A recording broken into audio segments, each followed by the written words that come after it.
muitos judeus se salvaram no dia de Pentecostes, como nós lemos em Atos capítulo 2. E nos dias pós-Pentecostes, muitos judeus se salvaram pela graça de Deus. Consequentemente, vieram a fazer parte das igrejas locais. Assim, deixaram o judaísmo.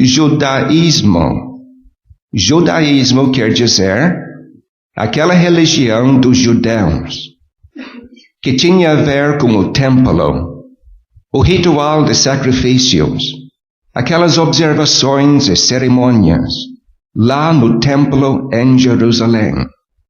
Estou dizendo que ao se salvarem pela graça de Deus, esses judeus deixaram o judaísmo e vieram a se identificar com o Cristo rejeitado. Que bom! Vieram a se identificar com igrejas de Deus. Que bom! Então esses crentes deixaram as sombras para desfrutar da substância. Eu espero que vocês estejam me acompanhando. Deixaram o ritual para apreciar a realidade. Isso é muito importante, amados irmãos. Deixaram o temporário para ficar com o permanente. Enfim, deixaram o bom para ter o melhor. Eram dias bons. Muitos judeus se salvando pela graça de Deus. E como nós lemos no capítulo 10 deste livro, eram irmãos entusiasmados, exercitados, suportando tanta pressão e perseguição por causa da sua fé em Cristo. Mas ainda se alegraram que tinham uma salvação. Bom, envolvido com este rompimento com o judaísmo, nós lemos outras coisas na boa palavra de Deus. Porque foi o abandono do popular para o impopular. Notou? Eles abandonaram o conhecido para se identificar com o desconhecido. Deixaram a maioria para se identificar com a minoria. E junto com tudo isso, eles, enfim, deixaram os opressores para se identificar com os oprimidos. E tudo isso gerou muitos problemas para esses crentes. Nós podemos compreender um pouco. Para confessar o nome de Cristo naqueles dias, você realmente estava convidando perseguição e grande dificuldade para si mesmo e até mesmo para sua família.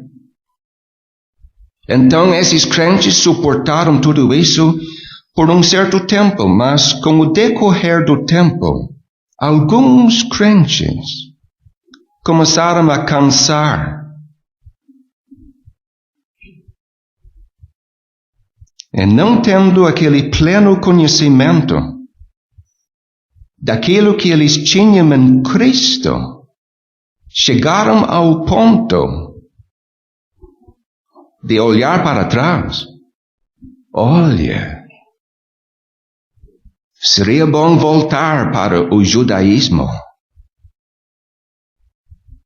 Olha, é muito difícil esta vida nas igrejas.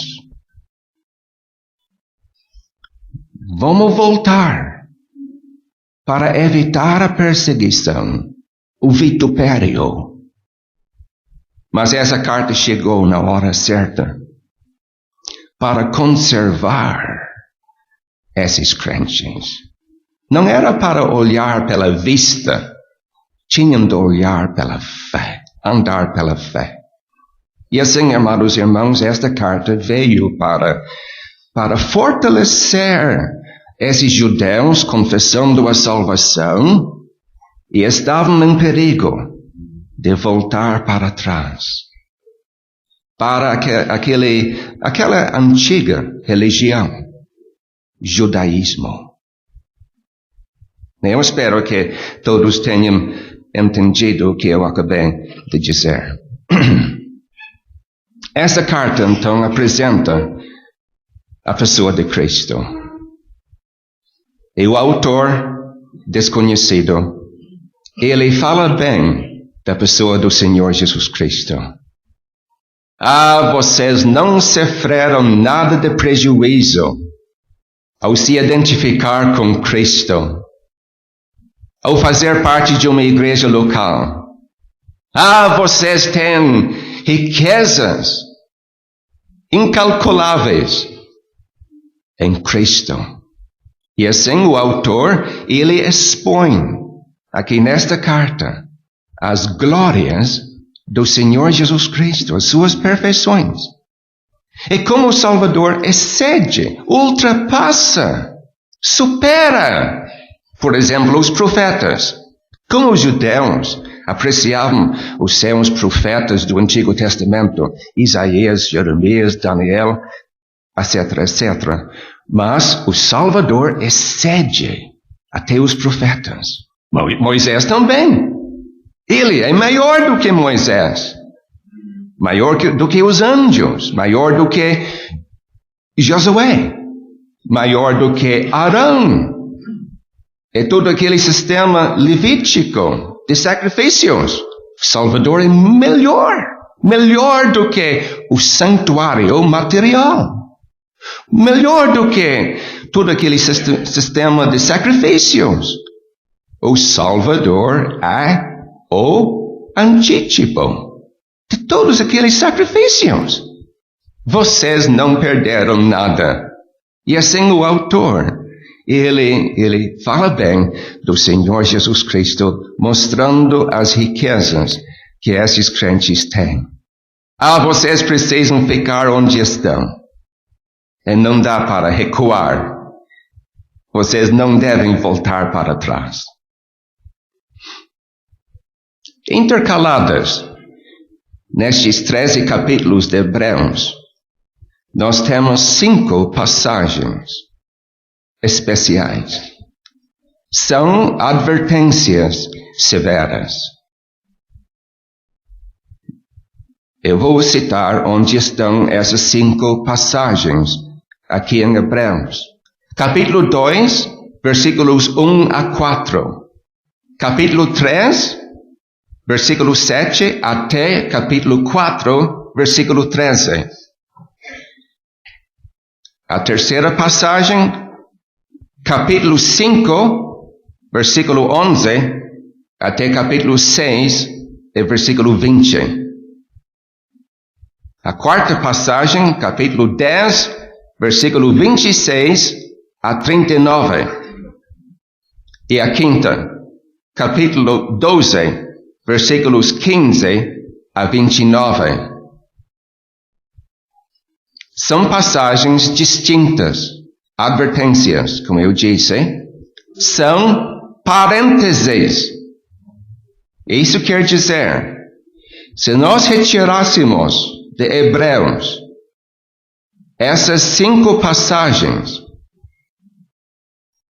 a narrativa da epístola continua de forma não interrompida. Isso é muito importante, irmãos. Eu falo assim simplesmente porque capítulo 6 de Hebreus encontra-se nessa passagem, nessa seção de advertência, isto é, a terceira sessão de advertência. Então, o capítulo 6 e um capítulo de advertência. Eu posso incluir também exortação. Não faz parte da narrativa principal da carta. Nós estamos tratando com uma parêntese. Então, irmãos, é justamente isso que nós temos pela nossa frente neste momento. Eu vou dividir o capítulo da seguinte maneira: 4 sessões, para nós podermos pegar bem o significado do conteúdo deste capítulo. Versículos 1 a 3, nós temos, eu vou colocar uma palavra só: avanço. A necessidade de avanço. E como nós precisamos progredir. Um grande apelo aqui nestes versículos 3. Avanço. Dá para ver como as primeiras 2 palavras, pelo que, ligam essa sessão com a anterior. Houve falta de crescimento na vida destes hebreus. Ainda eram como nenê. O autor, ele lamenta falta de crescimento, desenvolvimento espiritual. Mas ele faz um grande apelo aqui para crescimento.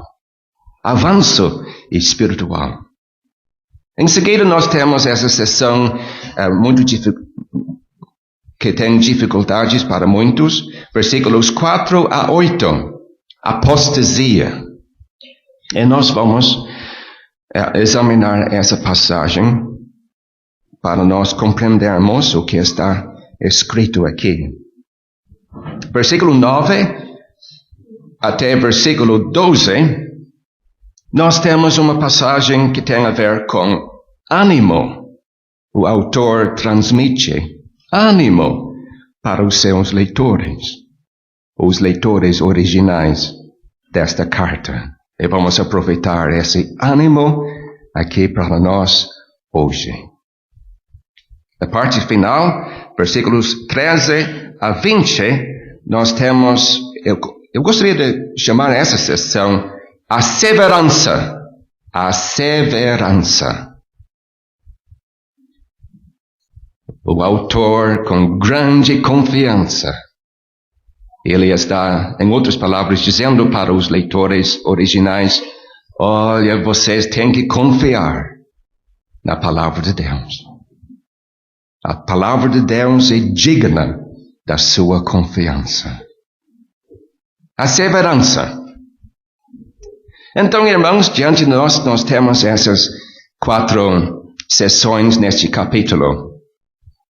Mas eu resolvi fazer uma coisa neste estudo hoje. E Deus conhece o meu coração. Vamos examinar esse capítulo, amados irmãos, tendo o propósito de tirar aquelas coisas que são de proveito para todos nós aqui presentes. Estou de olho em todos os crentes aqui presentes. Não vamos tratar dos tempos, dos verbos e coisas assim, palavras gregas e tudo isso. Vamos perder a maioria dos crentes aqui conosco hoje de manhã. Mas eu já estou resolvido a tirar o máximo possível de proveito destes versículos para nos encorajar,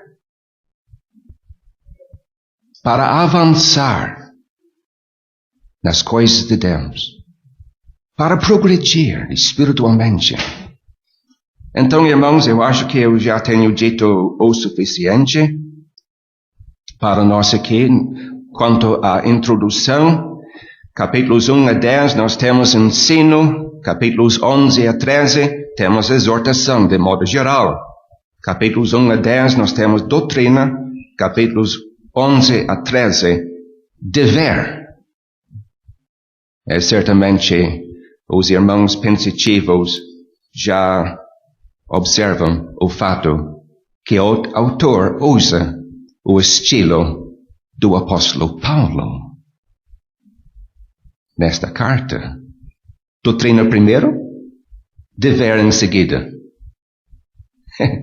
Foi o estilo que o apóstolo Paulo usou ao escrever as 13 cartas dele, e quem sabe nós temos a 14ª carta do apóstolo Paulo diante de nós neste momento, mas a gente não tem como afirmar isso.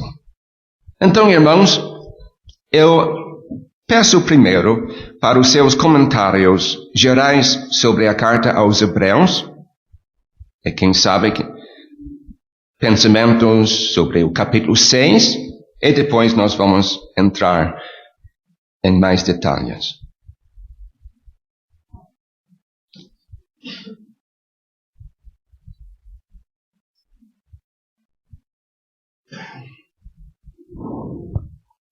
Seu Lindsay, eu gostei da maneira em que o senhor destacou as 5 passagens de aviso na carta. Estes avisos são dirigidos para quem? São dirigidos para os crentes genuínos. Eu acho importante dizer isso, porque certas horas, como nós vamos ver daqui a pouco, vamos falar de pessoas que nunca se salvaram. E daí seria muito fácil para o crente genuíno dizer, mas eu sou salvo, então isso não tem nada a ver comigo. Sim. Mas estes avisos são para nós. Exatamente. Certamente os crentes genuínos, vendo tantas pessoas voltar para trás, aprofundando-se de novo no mundo, e até mesmo tirando os atrasos. Sabe, que houve com essas pessoas? Será que foram salvas? O autor está dizendo aqui, não, são apóstatas. São apóstatas, nunca tinham a salvação. Então é bom que o nosso irmão levantou esse assunto já, porque essas sessões de advertência são dirigidas para os crentes genuínos, só para deixar eles saber o que realmente estava acontecendo com esses que voltaram para trás e abriram mão de tudo que tinham nas igrejas locais. Então, Sr. Lindsay, poderíamos dizer que havia 3 grupos? Os que já voltaram provaram que eram apóstolos. Sim. Os firmes, indo fiel, mostrando todo sinal de realidade. Mas um terceiro grupo influído, sim, atraído de volta, mas que o alvo do nosso livro é para animar tais e provar que em Cristo eles têm tudo. Isto. Não precisa nada do judaísmo. Isso ajuda-nos. 3 grupos, amados irmãos. Os genuínos. Bom, aqueles que voltaram para trás, apóstatas, nunca eram salvos. Mas como o nosso irmão está dizendo, um terceiro grupo aqui no meio, sendo influídos, olhando para trás, estavam pensando em voltar para o judaísmo. Mas essa carta chegou na hora certa para conservar, vamos dizer, esse terceiro grupo no meio.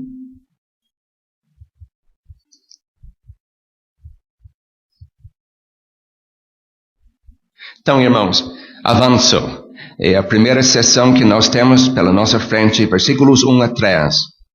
Pelo que, deixando os rudimentos da doutrina de Cristo, prossigamos, vamos avançar, vamos progredir até a perfeição, maturidade espiritual. Então, a parte final do capítulo 5, nós lemos ali como os crentes não estavam crescendo muito bem entre os hebreus, e nós lemos que isso trouxe muita preocupação para o autor, eram para eles serem mestres pelo tempo que foram salvos, mas infelizmente o crescimento ficou trancado, impedido. Então houve tantas dúvidas nas mentes destes crentes, não estavam apreciando o que eles tinham em Cristo.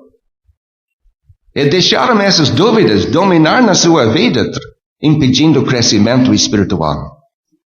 E agora nós temos esse grande apelo para os crentes avançar até a perfeição, maturidade espiritual. Podemos dizer, então, seu Lindsay, que os rudimentos seria o preparo no Antigo Testamento para aquilo que vinha, e a perfeição é aquilo que nós temos no Senhor Jesus Cristo. Muito bem. Eu gostaria de pegar aquela palavra que o Senhor usou ali. Preparo. Qual foi a palavra? Aquela base. A base. Criada, eu usei a palavra preparo. Aquela base, o Antigo Testamento nos prepara para o Novo. Exatamente. E aqueles ritos, aqueles tipos, aqueles sacrifícios, o tabernáculo, aquele sistema, realmente estabeleceu uma base. Apresentou quadros.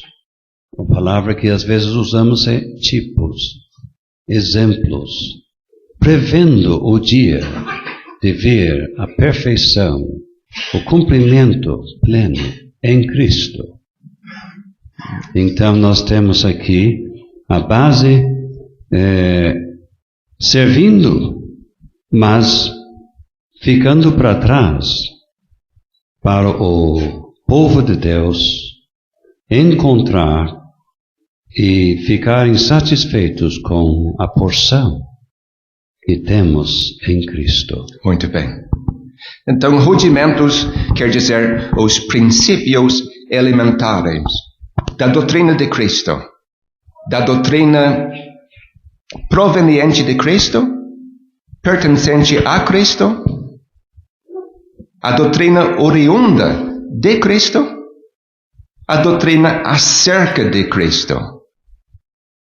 Então, esses crentes conheciam as doutrinas elementares de Cristo. O nosso irmão já nos ajudou nesse ponto, mas era para avançar, progredir. Eu gostaria de parar aqui, neste momento. Estamos pensando em perfeição, maturidade espiritual. Eu apelo para todos nós que somos salvos. Fazer esforço para avançar espiritualmente, para progredir. E nunca devemos nos conformar com aquilo que já alcançamos na nossa vida cristã. Temos de avançar para conhecer alturas mais elevadas na nossa experiência junto com Deus. Devemos aprofundar-nos cada vez mais na palavra de Deus. Oh, amados irmãos, que nós sejamos incentivados hoje para avançar. E para podermos avançar, nós precisamos cooperar com o Espírito Santo que habita em nós. Pois nós precisamos ler esse livro com atenção e reverência. E precisamos orar. E precisamos andar com Deus. E meditar na pessoa do Senhor Jesus Cristo. As nossas igrejas precisam de crentes maduros, experientes, que tenham uma intimidade com Cristo e com Deus nas suas vidas particulares. Vamos avançar, amados irmãos. E vamos assentar agora no nosso coração o propósito de, daqui pela frente, progredir espiritualmente. Eu lamento que muitos, estou me incluindo, nós passamos semanas, meses, anos sem muito progresso espiritual. Então temos um grande apelo para prosseguir a maturidade espiritual.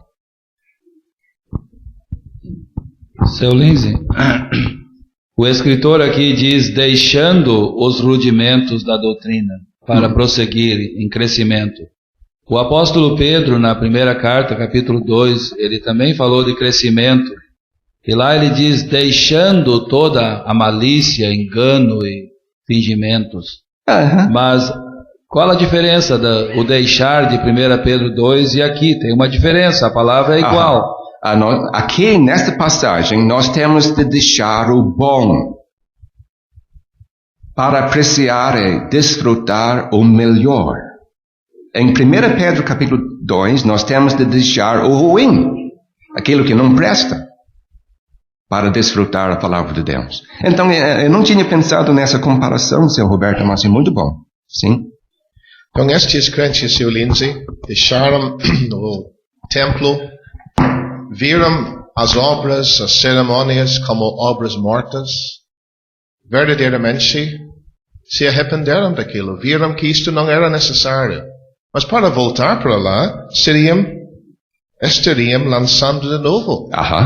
O fundamento. O fundamento. Isto. Então, irmãos, como é que fica conosco?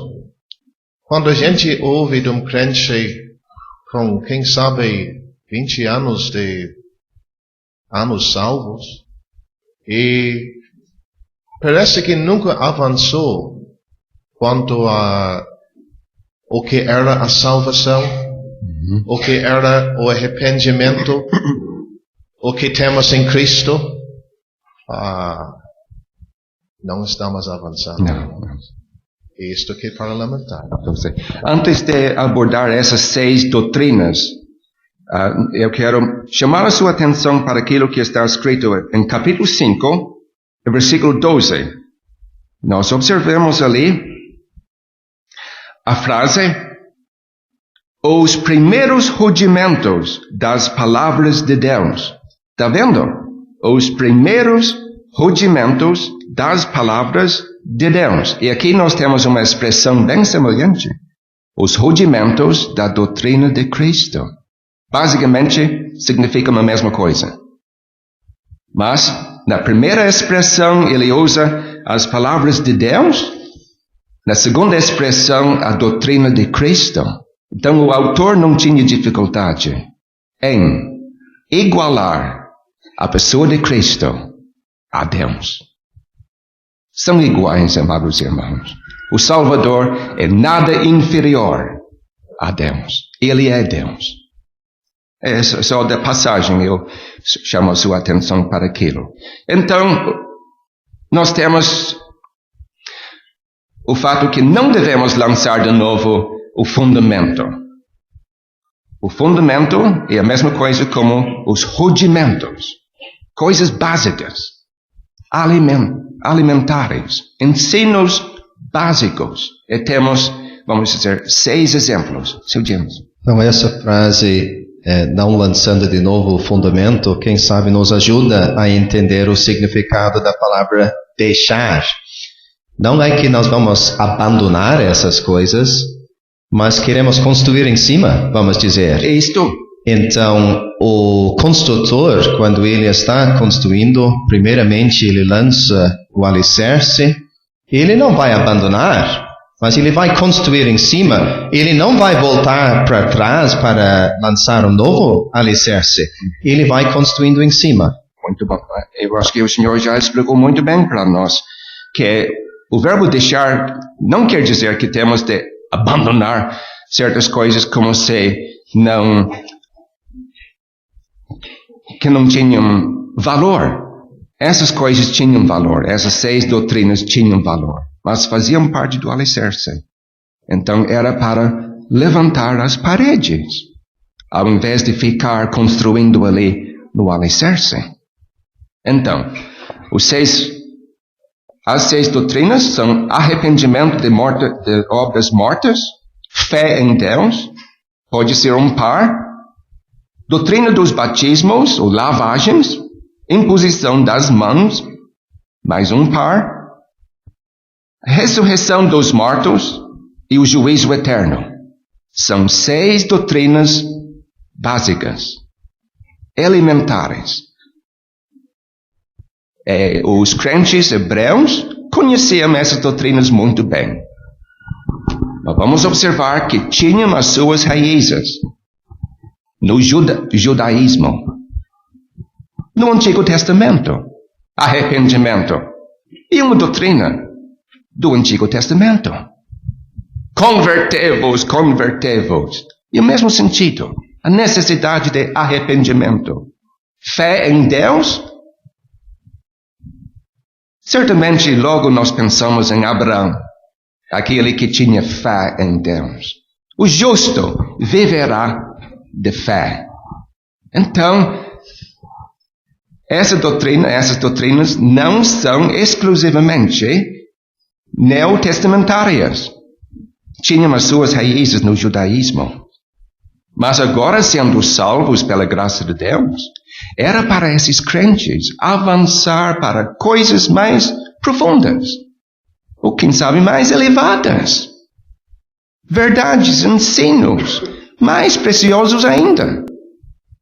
Então, irmãos, vamos continuar com essa explicação dessas doutrinas. Já falamos um pouco sobre arrependimento, quer dizer mudança de mente, mudança de atitude.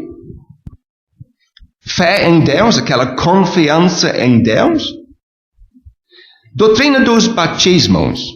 Lavagens seria a melhor palavra neste caso.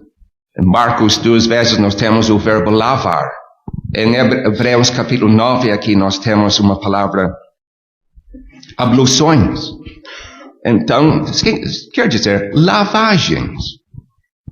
E lá no judaísmo tinha tantas cerimônias de lavagem.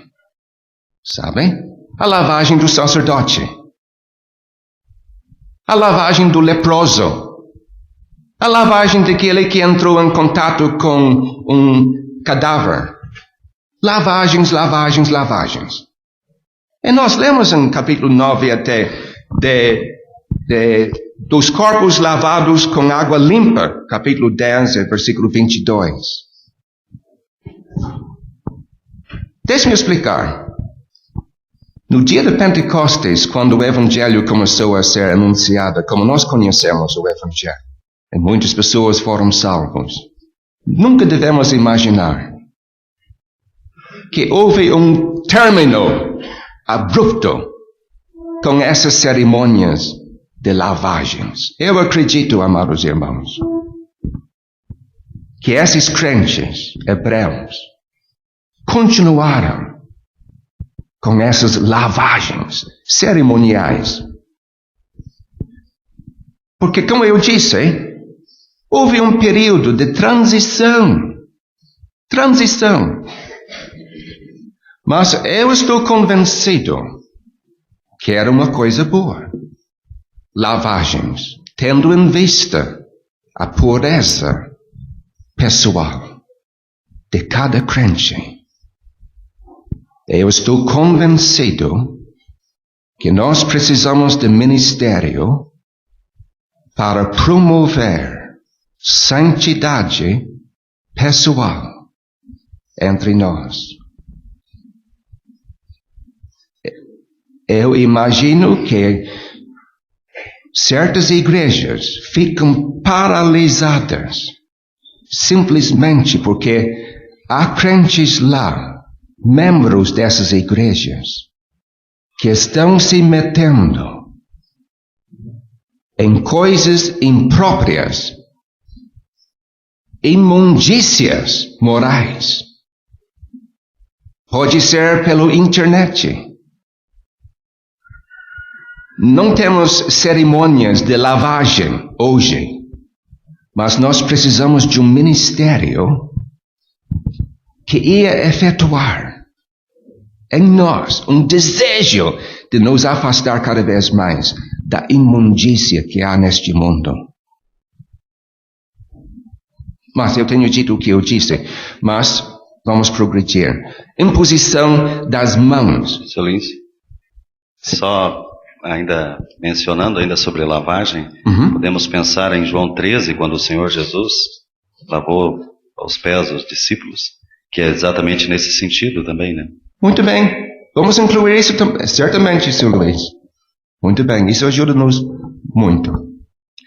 Então, como é que podemos saber que não se trata do batismo? Porque batismo cristão? Essa palavra é diferente, seu Carlos. Não é a palavra comum que se usa para o batismo nas águas, em nome do Pai, do Filho e do Espírito Santo. E por isso estou convencido que não tem nada a ver com o batismo. Além disso, batismos no plural.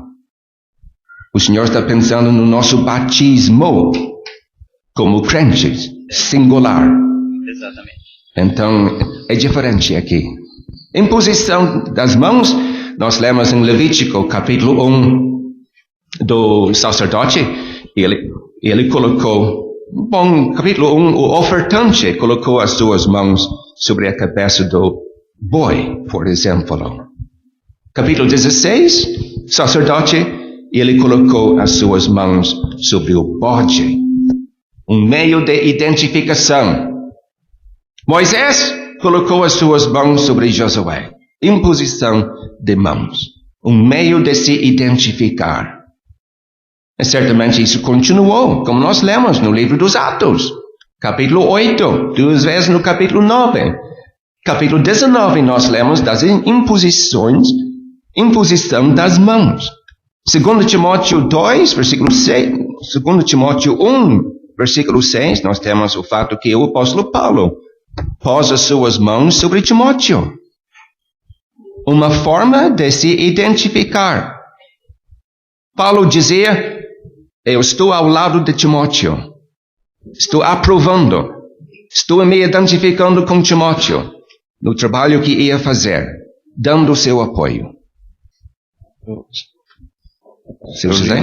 Estava pensando, esses irmãos que receberam essa carta, eles precisavam de uma carta assim, né? Para eles que saíram, como você tem dito, daquilo que era bom, para algo agora muito melhor e superior. Só que nós hoje somos mais responsáveis do que eles, com toda a escritura agora completa e ensinada. Exatamente. Muito bom, Sr. José.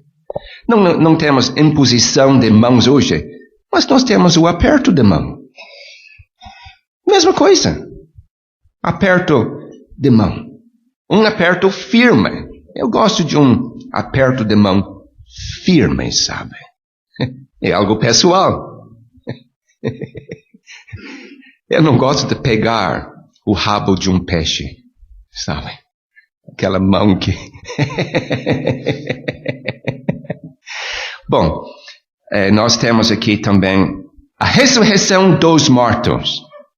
Lemos em Jó, por exemplo, aqueles santos do Antigo Testamento conheciam essa doutrina. A ressurreição dos mortos. Eles acreditavam na ressurreição. Não tinha muitos detalhes, como nós temos no Novo Testamento. Nosso irmão Seu José acabou de dizer. Nós hoje sabemos da ressurreição dos justos, a ressurreição dos injustos. Mas no Antigo Testamento não houve uma distinção assim. Mas pelo menos eles acreditavam na ressurreição.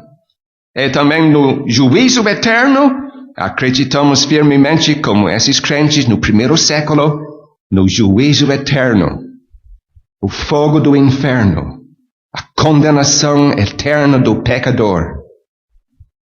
Sim, nós acreditamos, mas são doutrinas fundamentais, elementares. Cabe a nós agora, amados irmãos, avançar, construir em cima dessas doutrinas, como nós já ouvimos. É para nós aproveitar, para progredir. Amados irmãos, não fiquemos lendo em Salmo 23. Tantos irmãos dizem, olha, eu gosto de ler Salmo 23, Salmo 23, Salmo 23. E daqui a 5 anos, ainda Salmo 23. Daqui a 10 anos, ainda Salmo 23. Mas é bom ler Salmo 23. Mas vamos progredir para Salmo 24. Tem mais coisas ali. Coisas boas. Em Salmo 24. Vamos para 25. Vamos para 73. Vamos para 119. É para avançar, amados irmãos.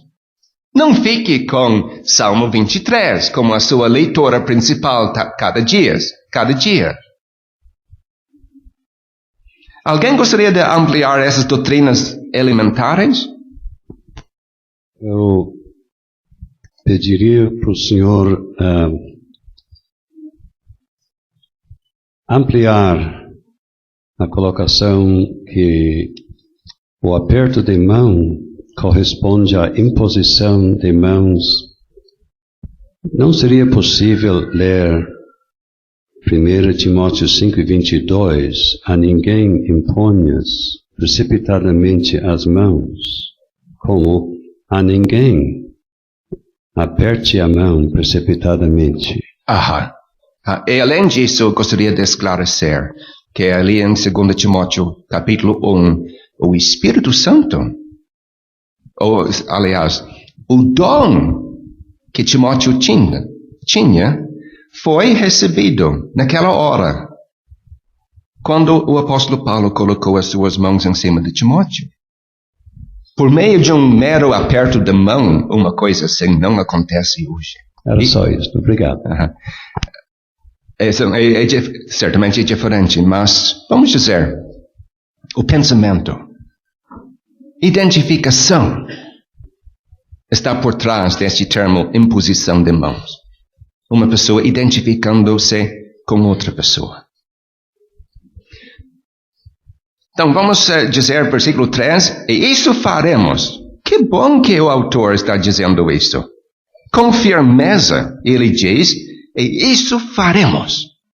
Vamos fazer progresso. Pelo menos ele tinha colocado na sua mente, no seu coração, o propósito de avançar. Se Deus permitir, simplesmente amplia por nós aquilo que nós temos, por exemplo, em Tiago, a nossa necessidade de dizer, se Deus quiser, vamos fazer isso, vamos fazer aquilo. Se Deus quiser. Os nossos planos estão na mão de Deus. É de acordo com a vontade de Deus. Seu Lindsay, Seu Crawford? o senhor poderia nos ajudar mais? Como é que nós identificamos este progresso? É só pela leitura da palavra de Deus, ler mais capítulos, ou assistir mais reuniões, ou como é que identificamos este progresso?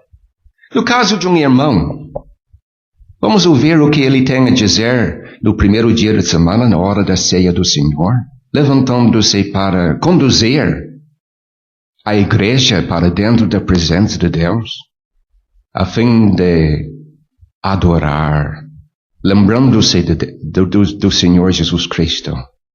Olha, a linguagem dele na presença de Deus vai indicar muita coisa. Mesmo a conversação dele, em particular, isso vai deixar transparecer que esse homem está passando o tempo na presença de Deus. A nossa irmã, o comportamento dela, a conduta dela, a atitude dela, isso vai certamente deixar-nos saber que ela também está passando o tempo na presença de Deus. Enfim, amado irmão Crawford, não é possível esconder esse progresso. Se você gostou deste vídeo, deixe seu joinha, isso nos ajudará a divulgá-lo. Também não se esqueça de inscrever-se em nosso canal, ative o sininho das notificações para que você receba os novos vídeos, deixe seus comentários. Obrigado por assistir este vídeo.